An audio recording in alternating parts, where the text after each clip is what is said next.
این دنیا با کدوم آدم موفق شده میتواد؟ همه آدمی که مقصد گذاشته، نقشه کشیده، از پس مقصدش هنر آموخته، همون هنری میآموزد که یاردم کند برای همون مقصد به دست آوردن. من مثال اگه خواهی که تو بیزنس میشی، تو باید علم بیزنس داشته باشی. اگه که خواهی که تو دکتر شی، تو باید که همون صاحب علم دکتری داشته باشی.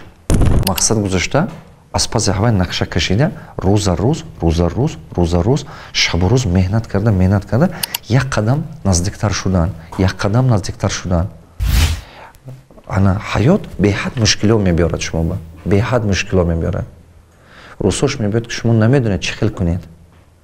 روسوش میبرد که شما مصلحتچی ندارید. روسوش میبرد که آدمی نیست که یاردمچیتون باشد. این روسو میرسد. این روسو میبرد که شما تماما بعض وقت سخت مونده میشید، دلگیرم میشید، دل شکسته هم میشید. وقتی که یک بار میکنید کارتون نمیشه، دو بار میکنید موفق نمیشید، 10 بار میکنید موفق نمیشید، دل شکسته هم میشید. اینه که علمی مدت با انمون تربیتی که دائمی کوستون گرفتید به شما یاردم میکنه. شما باید که خاراکتر رنگ یعنی سنگ‌های کوی کنیج دیگه تیوارده، خاراکتر سختی با قوت توانو داشته باشه. چیزی که بسرتون نمیاد، از مقصدتون باید نگردید. صرف نظر وای مشکل است، وای آسونه، صرف نظر.